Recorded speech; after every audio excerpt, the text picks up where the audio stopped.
Marie-Claire Morocco, bonjour.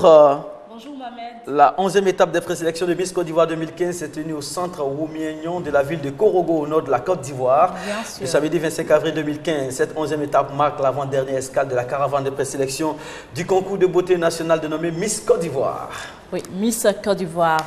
Avec la ville de Korogo, il faut savoir que si la région de Poro n'a jusque-là pas eu de Miss Côte d'Ivoire, si elle n'a pas encore eu une candidate comme Miss Côte d'Ivoire, elle a par contre réussi le pari de placer ses différentes candidates dans le trio national en tant que dauphine.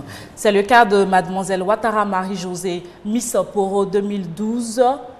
Miss Poro 2012 qui se classe première dauphine de Valérie Hélène Djouka, Miss Côte d'Ivoire 2012. Elle se classe la même année encore Miss Nayade 2012 au Bénin. Un an après Marie-Josée, on a Mademoiselle Bintou Traoré, Miss Poro 2012 aussi, qui se classe la même année. Elle passe cette fois-ci, pardon, en Miss Côte d'Ivoire, mais elle sera élue Miss Environnement 2013. Et Miss Poro 2013 se classe Miss Environnement 2013, tandis que sa première dauphine, Konaté Aïda, se classe la première dauphine de Aïssa Tadia, Miss Côte d'Ivoire 2013. Donc la ville de Korogo fait partie de ces villes qui réclament plus que jamais la couronne nationale. Et ce qu'on peut dire, c'est que ces candidats élus le samedi dernier lui donnent de solides arguments de pouvoir croire en cela. Très bien. Donc Korogo rêve. Alors les agents, sinon les lieutenants de Korogo cette année sont qui et qui?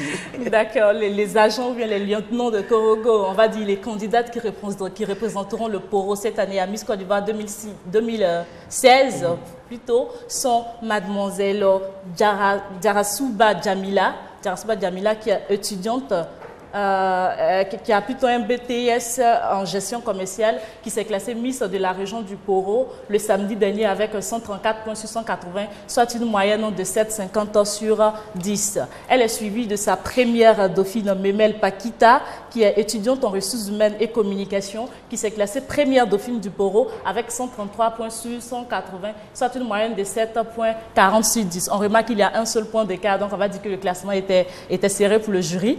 Et on en arrive maintenant à la deuxième dauphine, Sangaré Malika, qui est titulaire d'un BTS en management obtenu à Paris, à Bordeaux, à Paris. Elle complète le trio en tant que deuxième dauphine, mais elle n'est malheureusement pas qualifiée.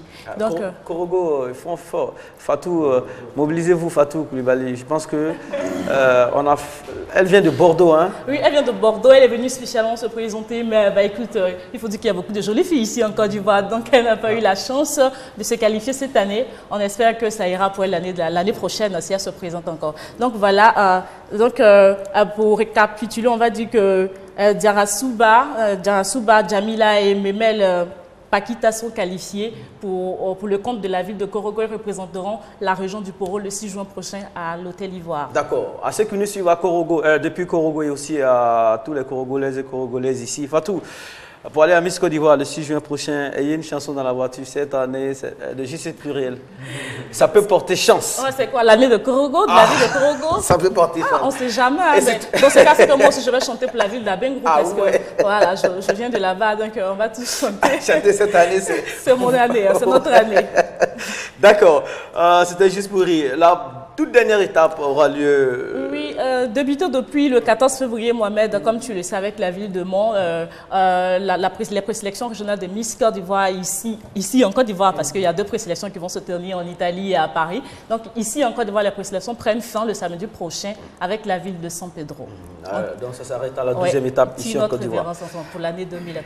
Merci beaucoup, Miss Marie-Claire Morocco. On salue toute l'équipe, de l'autre côté là-bas, le service multimédia, le patron Watt, en tout cas tous les autres. Hein? D'accord, je leur passerai le bonjour de l'équipe d'Ongarde le Contact. Voilà, l'équipe d'Ongarde le Contact. Merci pour ces